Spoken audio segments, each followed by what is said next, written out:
Le Seigneur soit avec vous. Évangile de Jésus-Christ selon saint Matthieu.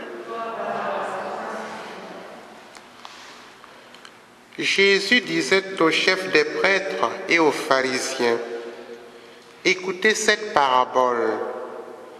Un homme était propriétaire d'un domaine. Il planta une vigne, l'entoura d'une clôture, y creusa un pressoir et y bâtit une tour de garde.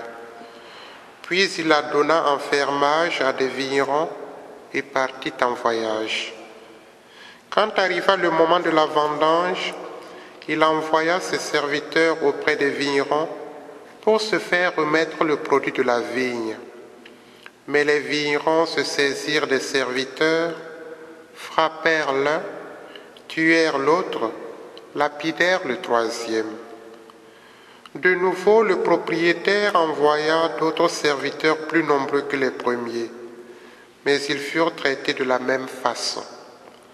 Finalement, il leur envoya son fils en se disant, « Ils respecteront mon fils. » Mais voyant le fils, les vignerons se dirent entre eux, « Voici l'héritier, allons-y, tuons-le, nous aurons l'héritage. » Ils se saisirent de lui, le jetèrent hors de la vigne et le tuèrent. Eh bien, quand le maître de la vigne viendra, que fera-t-il à ces vignerons? On lui répond, « Ces misérables, il les fera périr misérablement. Il donnera la vigne en fermage à d'autres vignerons qui en remettront le produit en temps voulu. » Jésus leur dit, « N'avez-vous jamais lu dans les Écritures, la pierre qu'ont rejetée les bâtisseurs est devenue la pierre angulaire? C'est là l'œuvre du Seigneur, une merveille sous nos yeux. Aussi, je vous le dis, le royaume de Dieu vous sera enlevé pour être donné à un peuple qui lui fera produire son fruit. » Les chefs des prêtres et les pharisiens, en entendant ces paraboles, avaient bien compris que Jésus parlait d'eux. Tout en cherchant à l'arrêter, ils eurent peur de la foule parce qu'elle le tenait pour un prophète. Acclamons la parole de Dieu. Louange à toi, Seigneur Jésus.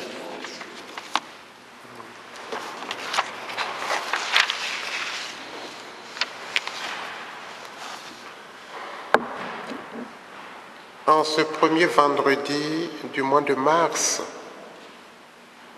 nos cœurs se sont tournés vers Jésus. Par l'adoration et la prière du chapelet, nous avons voulu par Jésus et Marie rendre gloire à Dieu notre Père.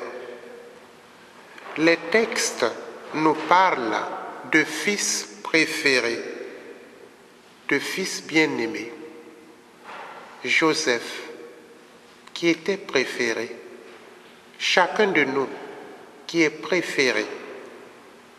Avons-nous vraiment conscience que nous sommes des préférés de Dieu en qui il manifeste son amour? Ou bien nous mettons-nous du côté de ceux qui vocifèrent, « Voici le Fils, voici l'héritier, tuons-le. » Où sommes-nous? Des préférés ou ceux qui se sentent exclus? Vous allez me dire que vous n'êtes pas des meurtriers. Seulement, il y a 36 000 façons de tuer quelqu'un. Il y a des manières d'effacer l'autre de notre vie. Nous avons nos habitudes qui nous entravent si bien et qui nous empêchent de nous tourner résolument vers les autres et vers Dieu. En ce temps de carême, chacun de nous est appelé à purifier son regard, à se détacher de ce qui le retient. Connaissez-vous l'histoire de la corde invisible? Peut-être, ou sûrement pas. Un paysan avait 3 de ses ânes et il se rendait au marché pour y vendre sa récolte. La ville était loin et il lui fallait plusieurs jours pour l'atteindre. Le premier soir, il s'arrête pour bivouaquer non loin de la maison d'un ermite. Au moment d'attacher son dernier âne, il s'aperçoit qu'il lui manque une corde. Si je n'attache pas mon âne, se dit-il, demain il se sera sauvé dans la montagne. Que vais-je faire? Il monte sur son âne après avoir solidement attaché les 2 autres et prend la direction de la maison du vieil ermite. Arrivé, il demande au vieil homme s'il n'aurait pas une corde à lui donner. Le vieillard avait depuis longtemps fait vœu de pauvreté et il n'avait même pas la moindre corde. Cependant, il s'adressa au paysan et lui dit « Retourne à ton campement et comme chaque jour, fais le geste de passer une corde autour du cou de ton âne et n'oublie pas de feindre de l'attacher à un arbre. » Perdu pour perdu, le paysan fit exactement ce que lui avait conseillé le vieil homme. Dès qu'il fut réveillé le lendemain, le premier regard du paysan fut pour son âne. Il était toujours là. Après avoir chargé les 3 bodins, il décide de se mettre en route. Mais là, il eut beau faire, tirer sur son âne, le pousser, rien n'y fit. L'âne refusait de bouger.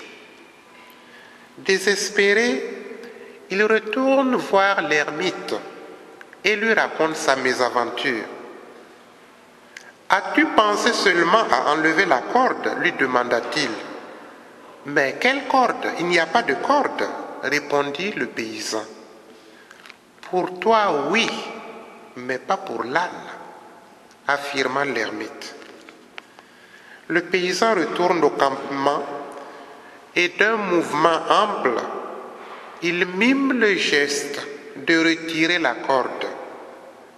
L'âne aussitôt le suit sans résistance. Ne nous moquons pas de cet âne. Ne sommes-nous pas nous aussi esclaves de nos habitudes? Pire, esclaves de nos habitudes mentales.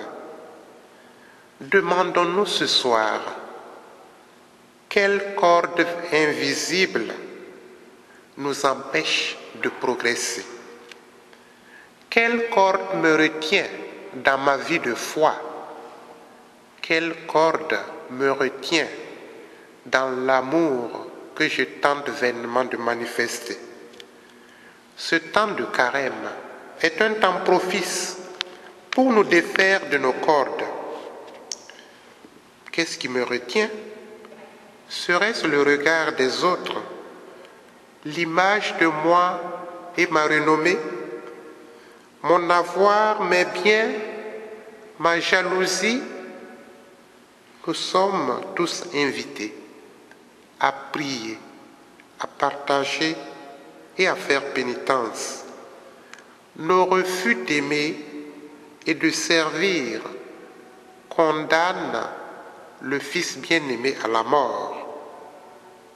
Nos refus d'aimer et de servir éloignent les autres de nous et nous éloignent de Dieu.